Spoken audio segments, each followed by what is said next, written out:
ഇന്ത്യയിലെ ലീഗ് അസ്വസ്ഥരാണ്. കോൺഗ്രസിന്റെ ചില നിലപാടുകളും ചില ഇരട്ടത്താപ്പുകളുമാണ് ലീഗിന്റെ അസ്വസ്ഥതയ്ക്ക് കാരണം. ഇന്ന് ലോക്സഭയിൽ അയോധ്യ വിഷയം ചർച്ച ചെയ്തു. എന്നാൽ ആ ചർച്ചയിൽ പങ്കെടുക്കാതെ ലീഗ് സഭ ബഹിഷ്കരിച്ചുകൊണ്ട് പുറത്തേക്ക് ഇറങ്ങിപ്പോന്നു. എന്നാൽ ലീഗിന്റെ ഈ പ്രതിഷേധത്തിൽ യാതൊരു തരത്തിലുള്ള എംപിമാരുടെ പിന്തുണ പോലും ലഭിച്ചില്ല എന്നുള്ളതാണ് വസ്തുത. അതായത് ഇന്ത്യ മുന്നണിയുടെ യാതൊരു എംപിമാരും ലീഗിന്റെ പ്രതിഷേധത്തിന് പിന്തുണ നൽകിയില്ല. പ്രത്യേകിച്ചും കോൺഗ്രസിന്റെ ഭാഗത്തുനിന്ന് പോലും ഒരു മൃദു സമീപനം മാത്രമായിരുന്നു. കോൺഗ്രസിന്റെ പലപ്പോഴായുള്ള ഈ മൃദു സമീപനം തന്നെയാണ് ലീഗിനെ ഈ അലട്ടുന്നത് എന്ന് തന്നെ പറയാം. കാരണം പല വിഷയങ്ങളായിട്ട് കോൺഗ്രസ് പലപ്പോഴും ഇരട്ടത്താപ്പ് നയം സ്വീകരിക്കുന്നുണ്ട്. പലപ്പോഴായി രാഷ്ട്രീയത്തിൽ മതം തിരികെ കയറ്റുകയും മതത്തിൽ രാഷ്ട്രീയം തിരികെ കയറ്റുകയും ചെയ്യുന്ന ബിജെപിയുടെ ഒരു വ്യത്യസ്തമായ പൊളിറ്റിക്സിൽ അല്ലെങ്കിൽ വ്യത്യസ്തമായ രാഷ്ട്രീയ അജണ്ടയിൽ കോൺഗ്രസിന് വ്യക്തമായ നിലപാട് സ്വീകരിക്കാൻ കഴിയാതെ ഉഴലുന്ന സാഹചര്യമുണ്ട്. പലപ്പോഴും ഇത്തരം വിഷയങ്ങളിൽ ലീഗ് ഒറ്റയ്ക്ക് നിന്ന് പൊരുതേണ്ട സാഹചര്യം വരുന്നുണ്ട്. എന്നാൽ ആദ്യമൊന്നും ഇങ്ങനെയായിരുന്നില്ല എന്ന് ലീഗ് പറയുന്നുണ്ട്. ആദ്യമെല്ലാം ഒരു പ്രതിഷേധമുണ്ടെങ്കിൽ അത് UDF പ്രതിഷേധമായിരുന്നു. എന്നാൽ ഇന്ന് അങ്ങനെയല്ല.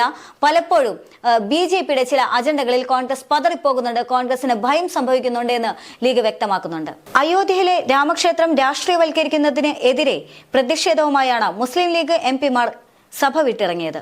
രാമക്ഷേത്ര നിർമ്മാണവുമായി ബന്ധപ്പെട്ട് ലോക്സഭയിൽ നടക്കുന്ന ചർച്ച എംപിമാർ ബഹിഷ്കരിക്കുകയായിരുന്നു. ലീഗ് എംപിമാരായ ET മുഹമ്മദ് ബഷീർ, MP അബ്ദുൾ സമദ് സമദാനി, നവാസ് ഗനി എന്നിവരാണ് പ്രതിഷേധിച്ചത്.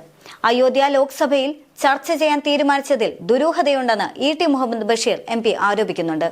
ഇന്നലെ രാത്രിയാണ് ചർച്ചയെക്കുറിച്ച് എംപിമാർ വിവരമറിയിച്ചതെന്നും അദ്ദേഹം പറയുന്നുണ്ട്. ഇതിനെതിരെ ഇന്ത്യ മുന്നണിയിലെ കക്ഷികൾ ആഞ്ഞടിച്ച് മുന്നോട്ട് വരേണ്ടതായിരുന്നുവെന്നും അദ്ദേഹം പറഞ്ഞു വെക്കുന്നുണ്ട്. അദ്ദേഹത്തിന്റെ ഈ വാക്കുകളിൽ നിന്നും അദ്ദേഹത്തിന്റെ അസ്വസ്ഥത വ്യക്തമാണ് എന്നുള്ളതാണ്. ഇന്ത്യ മുന്നണിയിലെ എല്ലാവരും തന്നെ ആഞ്ഞടിച്ചുകൊണ്ട് പ്രതിഷേധിച്ചുകൊണ്ട് ഇറങ്ങി വരേണ്ടതായിരുന്നു എന്നാണ് അദ്ദേഹം പറഞ്ഞു വെക്കുന്നത്. പക്ഷേ ഇന്ത്യ മുന്നണിയുടെ ഭാഗത്തു നിന്നും അത്തരമൊരു നീക്കം ഉണ്ടാകുന്നില്ല എന്നുള്ളതാണ്. ഇന്ത്യ മുന്നണി മാറ്റി നിർത്തി കഴിഞ്ഞാൽ കോൺഗ്രസ് എന്ന് പറയുന്ന ഒരു ദേശീയ പ്രസ്ഥാനത്തിന് പോലും അത്തരത്തിലൊരു ചങ്കൂറ്റം വരുന്നില്ല, അല്ലെങ്കിൽ ഒരു ധൈര്യം വരുന്നില്ല എന്നുള്ളതും ഇവിടെ ഏറെ ശ്രദ്ധേയമാണ്. അതിന് കാരണം കോൺഗ്രസ് പലപ്പോഴും ശീലിച്ചു വന്നിട്ടുള്ള ഈ ഇരട്ടത്താപ്പ് നയം തന്നെയാണ്. ചരിത്രം പരിശോധിച്ചു കഴിഞ്ഞാൽ ബാബരി മസ്ജിദിന്റെ തുടക്കത്തിൽ തന്നെ രാജീവ് ഗാന്ധിയുടെ പങ്ക് ഏറെ ചർച്ച ചെയ്യപ്പെട്ടതാണ്. അദ്ദേഹത്തിന്റെ ഒരു മൗന അനുമതി പോലും ഈ ബാബരി മസ്ജിദ് വിഷയവുമായി ബന്ധപ്പെട്ട് അല്ലെങ്കിൽ അയോധ്യ ക്ഷേത്ര നിർമ്മാണവുമായി ബന്ധപ്പെട്ടുകൊണ്ട് ഉണ്ടായിരുന്നു എന്നുള്ള വാദഗതികളെല്ലാം തന്നെ കഴിഞ്ഞ കുറച്ചു കാലങ്ങളായി പുറത്തു വരുന്നുണ്ട്. അത് വലിയ രീതിയിൽ തന്നെ ചർച്ച ചെയ്യപ്പെട്ടതുമാണ്. എന്നാൽ ഈ വിഷയത്തിൽ കോൺഗ്രസ് ഒരുപക്ഷെ നിലപാടുകൾ മാറ്റി പയറ്റിയിട്ടുണ്ടാകാം എന്നുള്ളൊരു സ്ഥിതിവിശേഷമായിരുന്നു. എന്നാൽ അതെല്ലാം തൃണവൽക്കരിച്ചുകൊണ്ടാണ് മധ്യപ്രദേശിലെ തെരഞ്ഞെടുപ്പിന്റെ സമയത്ത് ഒരു കോൺഗ്രസ് നേതാവ് ട്വിറ്ററിൽ ട്വീറ്റ് ചെയ്യുക പോലും ഉണ്ടായിരുന്നു. അതായത് ബിജെപിയുടെ നയം എന്ന് പറയുന്നത് കോൺഗ്രസ് രാമന് എതിരെയാണ് എന്ന് പ്രചരിപ്പിക്കുക എന്നുള്ളതായിരുന്നു. എന്നാൽ കോൺഗ്രസ് അത്തരത്തിൽ രാമനെതിരാണ് എന്ന് പ്രചരിപ്പിച്ച സമയത്ത് അദ്ദേഹം പറഞ്ഞിട്ടുണ്ടായിരുന്ന എതിർവാദം എന്ന് പറയുന്നത് ആ അയോധ്യ രാമക്ഷേത്രത്തിന് തുറക്കാനുള്ള കാരണങ്ങളുടെ പ്രധാന കാരണം എന്ന് പറയുന്നത് രാജീവ് ഗാന്ധിയാണ്. അദ്ദേഹത്തിന്റെ അനുമതിയോടുകൂടിയാണ് രാമക്ഷേത്രത്തിനുള്ള സാധ്യത ഒരുങ്ങുന്നത് എന്നുള്ളതാണ്. അതായത് കോൺഗ്രസ് എംപിമാർക്ക് ഇടയിൽ പോലും അയോധ്യ എന്നുള്ളത് ഒരു വലിയ രാഷ്ട്രീയ വിഷയം തന്നെയായി നിലനിൽക്കുകയാണ്. പലപ്പോഴും പല വിഷയങ്ങളും കോൺഗ്രസിന് യഥാർത്ഥത്തിൽ ബിജെപിയുടെയോ സംഘപരിവാറിന്റെയോ നയങ്ങൾ അല്ലെങ്കിൽ അവരുടെ ചതിക്കുഴികൾ മനസ്സിലാകാതെ പ്രവർത്തിക്കേണ്ടി വന്നു എന്നതിനുള്ള ഉദാഹരണമാണ് ഇത് എന്ന് പറയുന്നത്. എന്നാൽ അതിനുശേഷം ബാബരി മസ്ജിദ് തകർക്കപ്പെടുന്ന സമയത്ത് കർസേന പ്രവർത്തകർ ബാബരി മസ്ജിദ് തകർക്കപ്പെടുന്ന സമയത്ത് തകർത്ത സമയത്ത് അന്നത്തെ പ്രധാനമന്ത്രി എന്ന് പറയുന്നത് നരസിംഹറാവു ആയിരുന്നു. അദ്ദേഹത്തിന്റെ മൗന അനുമതിയും അതിനുണ്ടായിരുന്നു. അവിടെ ബാബരി മസ്ജിദ് തകർക്കപ്പെടുന്ന സമയത്ത് അദ്ദേഹം വാതിലടച്ചുകൊണ്ട് പൂജ ചെയ്യുകയാണ് എന്നുള്ള വിവരങ്ങളും കഴിഞ്ഞ ദിവസങ്ങളെല്ലാം തന്നെ പുറത്തു വന്നിരുന്നു. കഴിഞ്ഞ ദിവസം ഇത് ചർച്ച ചെയ്യപ്പെടാനുള്ള പ്രധാന കാരണം എന്ന് പറയുന്നത് അദ്ദേഹത്തിന് ഭാരത് രത്ന ലഭിച്ചതാണ്.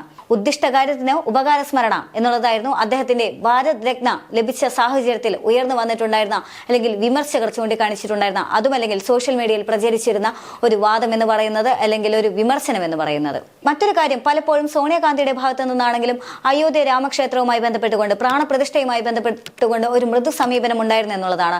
പ്രിയങ്ക ഗാന്ധിയുടെ ഭാഗത്തു നിന്ന് പോലും ചടങ്ങിൽ പങ്കെടുക്കണമെന്നുള്ള ഒരു തീരുമാനം അല്ലെങ്കിൽ ചടങ്ങിൽ പങ്കെടുക്കണമെന്നുള്ള ഒരു ആവശ്യം സോണിയാഗാന്ധിക്ക് നേരെ ഉയർന്നിരുന്നു എന്നുള്ളതെല്ലാം തന്നെ ശ്രദ്ധേയമാണ്.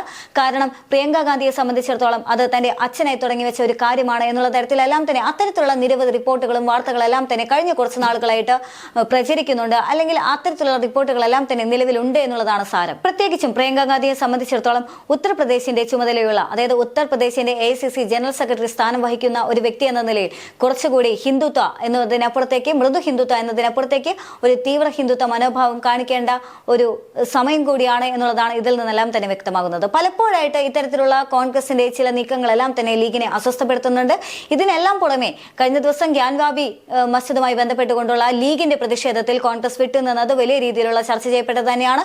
അതേസമയം തന്നെ പല വിഷയങ്ങളായിട്ട് ഇങ്ങ് കേരളത്തിലാണെങ്കിലും അല്ലെങ്കിൽ ദേശീയ തലത്തിലാണെങ്കിലും കോൺഗ്രസിന്റെ ഇരട്ടത്താപ്പ് നയങ്ങളെല്ലാം തന്നെ ലീഗിനെ വളരെയധികം അസ്വസ്ഥപ്പെടുത്തുന്നുണ്ട് എന്നുള്ളതാണ്. BJPയുടെ പ്രധാന അജണ്ടയാണ് CAA അഥവാ പൗരത്വ ഭേദഗതി ബിൽ എന്ന് പറയുന്നത്. ഓരോ തെരഞ്ഞെടുപ്പ് കാലഘട്ടത്തിലും BJP ഈ പൗരത്വ എന്ന ആയുധവുമായി രംഗത്തിറങ്ങും. എന്നാൽ ഇപ്പോൾ ആ പൗരത്വ എന്ന ആയുധം നടപ്പിലാക്കാൻ ഉദ്ദേശിക്കുകയാണ്. അത് നടപ്പിലാക്കുമെന്ന് അമിത്ഷാ ഇന്ന് പറയുകയും ചെയ്തു. ഇതേ സാഹചര്യത്തിൽ കോൺഗ്രസിന്റെ നിലപാട് കോൺഗ്രസ് വീണ്ടും ഇപ്പോൾ സ്വീകരിക്കുന്ന പോലെ ഒരു മൃദു സമീപനം എന്ന നിലപാട് തന്നെയായിരിക്കും. മറ്റൊരു പ്രശ്നം എന്ന് പറയുന്നത് ഈ CAA എന്ന് പറയുന്ന ഇതിന് എതിരായിട്ട് പലപ്പോഴും പ്രതിഷേധത്തിനായിട്ട് ലീഗ് തയ്യാറാകുന്ന സമയത്ത് അല്ലെങ്കിൽ അത്തരത്തിലുള്ള ഒരു പ്രതിഷേധം വരുന്ന സമയത്തും കോൺഗ്രസ് ബുദ്ധിപൂർവ്വം ഒഴിഞ്ഞു മാറി നിൽക്കുന്ന സാഹചര്യമാണ് ഉണ്ടാകാറുള്ളത്. അതേസമയം തന്നെ സമസ്തയുടെ ചിലരെല്ലാം തന്നെ ഇപ്പോൾ CPM-നോട് അടുക്കുന്നു എന്നുള്ളതും മറ്റ് ചില രാഷ്ട്രീയ സാഹചര്യങ്ങളെല്ലാം തന്നെ ചൂണ്ടിക്കാണിക്കുകയാണ്. വ്യക്തമായി പറയുകയാണെങ്കിൽ പാർലമെന്റിലെ ഒരു വിഷയം ചർച്ച ചെയ്യുന്ന സാഹചര്യത്തിൽ ഗ്യാൻവാബി അഥവാ ബാബരി മസ്ജിദ് അല്ലെങ്കിൽ മറ്റേതെങ്കിലും മസ്ജിദോ പള്ളികളോ എല്ലാം തന്നെ ചർച്ച ചെയ്യപ്പെടുന്ന സാഹചര്യത്തിൽ കോൺഗ്രസ് ബുദ്ധിപൂർവ്വം മാറി നിൽക്കുന്ന ഒരു സ്ഥിതിവിശേഷമാണ് അഥവാ ഒരു രാഷ്ട്രീയ സാഹചര്യമാണ് ഇപ്പോൾ ഉണ്ടാകുന്നത് എന്നുള്ളതാണ്. ഇതാണ് ലീഗിനെ പലപ്പോഴായി അസ്വസ്ഥപ്പെടുത്തുന്നത്. അദ്ദേഹം ഇന്ന് പറഞ്ഞു വെക്കുന്ന വാക്കുകളിലും വ്യക്തമാണ് ഇന്ത്യ മുന്നണിക്ക് വ്യക്തമായ ഒരു ധീരമായ നിലപാടെടുക്കാൻ സാധിക്കുന്നില്ല എന്നുള്ളത്. പക്ഷേ അതേസമയം തന്നെ കേന്ദ്രത്തിനെതിരെ ഒരു ചെറുവിരൽ പോലും അനക്കാൻ കോൺഗ്രസിന് കഴിയാതെ നിൽക്കുന്ന സാഹചര്യത്തിൽ കോൺഗ്രസ് പിന്മാറി നിൽക്കുന്ന സാഹചര്യത്തിൽ കഴിഞ്ഞ ദിവസമാണ് CPM-ന്റെ നേതൃത്വത്തിൽ വലിയ രീതിയിലുള്ള ഒരു പ്രതിഷേധം ജന്തർ മന്ദറിലെല്ലാം തന്നെ തടിച്ചുകൂടിയത്. എന്നാൽ ആ പ്രതിഷേധത്തിൽ ദക്ഷിണേന്ത്യയുടെ സംസ്ഥാനങ്ങളെല്ലാം തന്നെ യോജിക്കുന്ന സാഹചര്യമായിരുന്നു. അവിടെയും കോൺഗ്രസിന്റെ നിലപാട് അല്ലെങ്കിൽ കോൺഗ്രസിന്റെ ഇരട്ടത്താപ്പ് അവിടെയും പ്രകടമായിരുന്നു. കേരളത്തിലെ കോൺഗ്രസ് അതിൽ നിന്നെല്ലാം തന്നെ വിട്ടുനിൽക്കുന്ന സാഹചര്യമായിരുന്നു. മാന്യമായ രീതിയിൽ തങ്ങളെ ആരും ക്ഷണിച്ചില്ല എന്നുള്ളതായിരുന്നു കോൺഗ്രസ് അതിന് പറഞ്ഞിട്ടുണ്ടായിരുന്ന വിശദീകരണം എന്ന് പറയുന്നത്. അതായത് കേരളത്തിലെ സ്ഥിതിയാണെങ്കിലും അതല്ല ഇനി ദേശീയ തലത്തിലെ സ്ഥിതിയാണെങ്കിലും ലീഗ് അസ്വസ്ഥരാണ് എന്ന് തന്നെയാണ് ഇതെല്ലാം തന്നെ കാണിച്ചു തരുന്നത്. പലപ്പോഴും പല വിഷയങ്ങളും ഈ കേന്ദ്രത്തിനെതിരെയുള്ള പ്രശ്നങ്ങളിൽ പോലും കുഞ്ഞാലിക്കുട്ടി ആദ്യമേ വ്യക്തമാക്കിയതാണ് കേരളത്തിന്റെ കൂടെ അത് സംസ്ഥാനത്തിന്റെ പ്രശ്നമായി നിന്നുകൊണ്ട് തന്നെ കേരളത്തിന്റെ കൂടെ നിന്ന് പരിഹരിക്കാൻ ശ്രമിക്കുമെന്നെല്ലാം തന്നെ. പക്ഷേ അവസാനം ഒരു UDF LDF ഒരു യോഗം നടന്ന സമയത്ത് കോൺഗ്രസ് തങ്ങളുടെ നിലപാട് വ്യക്തമാക്കിക്കൊണ്ട് പിന്നോട്ട് വലിക്കുകയായിരുന്നു. അതേസമയവും ലീഗിന്റെ അഭിപ്രായങ്ങൾക്ക് അവിടെ യാതൊരു പ്രസക്തിയുമില്ലാതെ തുടരുന്ന സാഹചര്യമായിരുന്നു. മറ്റൊന്ന് എന്ന് പറയുന്നത് ശശി തരൂർ പലപ്പോഴായി സ്വീകരിക്കുന്ന നിലപാടാണ്. ഈ വിഷയത്തിലും അദ്ദേഹം പറയുന്നത് തങ്ങൾ ആക്ച്വലി അസ്വസ്ഥരാണ്. പാർലമെന്റിൽ ഇത്തരം ഒരു അയോധ്യയുടെ വിഷയമെല്ലാം തന്നെ ചർച്ച ചെയ്യപ്പെടുന്ന സാഹചര്യത്തിൽ തങ്ങൾ അസ്വസ്ഥരാണ്. തങ്ങൾക്ക് ആ സന്ദേശം ലഭിക്കുന്നത് അല്ലെങ്കിൽ ഇന്നത്തെ ഒരു വിഷയം അതായത് അയോധ്യ എന്ന് പറയുന്ന ഒരു വിഷയം ചർച്ച ചെയ്യപ്പെടും എന്നുള്ള ഒരു കാര്യം പോലും തങ്ങൾ അറിയുന്നത് രാത്രിയാണ്, തലേദിവസം രാത്രിയാണ്.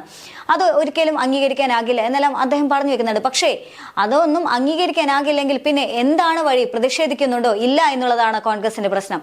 ഇതെല്ലാം തെറ്റാണ്, ഇതൊന്നും അംഗീകരിക്കാനാകില്ല. പക്ഷേ എന്നിട്ട് നിങ്ങൾ എന്ത് ചെയ്തു എന്നുള്ള ചോദ്യത്തിന് തങ്ങളൊന്നും ചെയ്യുന്നില്ല, തങ്ങൾ ഒന്നും മിണ്ടാതെ ഉരിയാടാതെ ഇരിക്കുകയാണ്, തങ്ങൾ ഇതെല്ലാം തന്നെ ശിരസ വഹിക്കുകയാണ്. ഇതാണ് കോൺഗ്രസിന്റെ നിലപാട്. എന്നാൽ അതേസമയം തന്നെ ലീഗിന്റേത് ഒന്നോ രണ്ടോ പേരാണെങ്കിലും ഇനി ഒരാൾ മാത്രമാണെങ്കിലും പ്രതിഷേധിക്കാനുള്ളവർക്ക് പ്രതിഷേധിക്കും എന്ന് തന്നെ ഉള്ള നിലപാടാണ് ലീഗിന്റേത്. എന്ത് തന്നെയാണെങ്കിലും ഇന്ത്യ മുന്നണി കാലങ്ങളായിട്ട് പുകഞ്ഞുകൊണ്ടിരിക്കുകയാണ്. വലിയ പ്രതീക്ഷയോടെയാണ് ഇന്ത്യ മുന്നണി രംഗത്ത് വന്നിട്ടുണ്ടായിരുന്നത്. ആ ഇന്ത്യ മുന്നണി പല കാരണങ്ങളാൽ പുകഞ്ഞുകൊണ്ടിരിക്കുകയാണ്. അതിലേക്ക് വീണ്ടും ലീഗ് എന്നുള്ള ഒരു വലിയൊരു വിഷയമായി വരികയാണ്. എന്ത് തന്നെയാണെങ്കിലും കേരളത്തിലും ലീഗ് അല്പം വിട്ടു നിൽക്കുന്ന സാഹചര്യമാണ്. സീറ്റ് തർക്കവുമായി ബന്ധപ്പെട്ടുകൊണ്ടും ലീഗ് ആവശ്യപ്പെട്ട സീറ്റുകൾ നൽകാത്ത സാഹചര്യവും കേരളത്തിലുണ്ട് എന്നുള്ളതാണ്. അത്തരത്തിൽ വലിയ രീതിയിലുള്ള പുകച്ചിലുകൾ ഇന്ത്യ മുന്നണിയിലാണെങ്കിലും ഇങ്ങ് സംസ്ഥാന തലത്തിലാണെങ്കിലും നടന്നുകൊണ്ടിരിക്കുന്ന സാഹചര്യമാണ്.